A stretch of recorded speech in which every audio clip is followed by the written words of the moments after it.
السلام علیکم ورحمۃ اللہ، میں ہوں محمد ثاقب این اوورسیز پاکستانی۔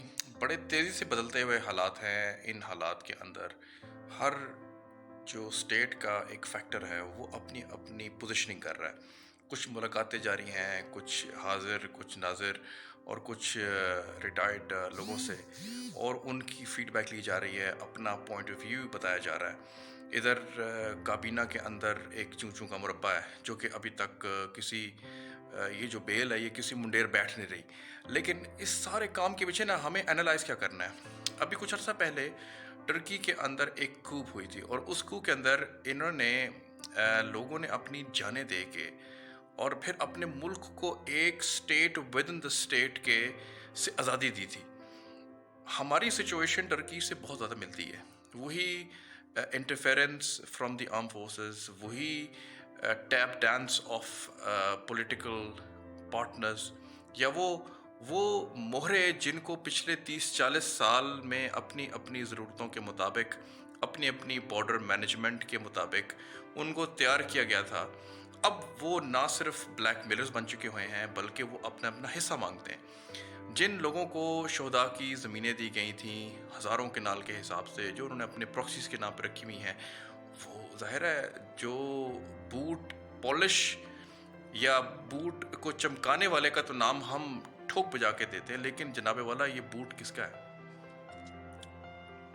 یہ ذرا سوچیے گا کہ چیری بلاسم تو ہمیں پتہ ہے، لیکن جو چیری بلاسم اپلائی کی جا رہی ہے وہ بوٹ کس کا ہے سر؟ یہاں سے بات شروع ہوتی ہے۔ ہم نے ڈان لیکس کے اوپر دیکھا کہ ایک امیر حکمران کی بیٹی، اس نے کس کس طرح کے الزامات نہیں لگائے۔ ایک حکمران جو کہ اپنے آپ کو اس ملک کا مائی باپ، امیر المومنین سمجھتا تھا، اس نے ڈان لیکس کے اندر اس ملک اور اس ملک کی فوج کے بارے میں کیا کچھ نہیں کہا۔ لیکن جناب والا اس کا نتیجہ کیا نکلا؟ کیا ہمارے اس وقت کے چیف راحیل شریف صاحب نے کوئی اس کے اوپر ایکشن لیا؟ ایکشن نہیں لیا سر آپ نے۔ پھر وہ جو شخص کہتا تھا کہ تم لوگ تو 3 سال کے لیے آئے ہو، ہم تو ساری عمر کے لیے، وہ شخص ملک سے بھاگ گیا طبیعت خرابی کا بہانہ بنا کے، جو کہ گلی گلی کے اندر لوگوں کو پتا تھا کہ یہ بندہ بہانہ بنا رہا ہے اور اب یہ چلا جائے گا۔ اس کو بھی ہم نے جانے دیا جناب، جو ہمیں تڑی لگا کے گیا کہ تم آئے ہو 3 سال کے لیے اور ہم آئے سدا بہار۔ وہ شخص 3 سال کے بعد واپس آیا، باقاعدہ اس نے الیکشن لڑا، اپنے بیٹے کو الیکشن لڑوایا، ایک پورے صوبے کو جو کہ پاکستان کا جو فائنینشیل ہب ہے اس کو اس نے یہاں سے پکڑا، 2 سیٹیں اس کے گھر کی ہیں، اور پھر اس نے وہی جوڑ توڑ سٹارٹ کر دی۔ پھر جناب ہمارے پاس پی ٹی ایم کے نامی ایک عجیب و غریب سی ایک سازشوں کی ایک تحریک ہے، ایک پارٹی ہے۔ اس کے 2 ممبرز، ایک ممبر جو کہ حسین داوڑ صاحب ہیں، جو اس وقت تقریریں کر رہے تھے پارلیمنٹ میں کھڑے ہو کے، کیونکہ اب ظاہر ہے ان کا وقت ہے کہ اب وہ پیسے وصول کریں، اختیارات وصول کریں۔ اس شخص نے بارڈر پہ جا کر ایک کیوس کریٹ کیا جس کے اوپر بارڈر سیکیورٹی مینجمنٹ کے 2 اہلکار نہ صرف شہید ہوئے بلکہ یہ بندہ اٹھا لیا گیا تھا، اور یہ پھر خدا جانے کتنا عرصہ کہاں پر رہا۔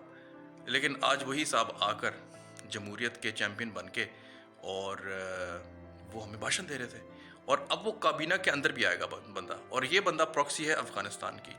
تو جناب والا یہ جو میں نے ساری چیزیں آپ سے بیان کی، یہ جو انٹرنل تھریٹس ہیں، یہ جو انٹرنل میوٹنٹس ہیں، یہ جو انٹرنل آپ کے مسکرینٹس ہیں، اس کو پکڑنا، ان کو بیہائنڈ دا باز تھرو اے لیگل پروسیس کرنا کس کا کام ہے سر؟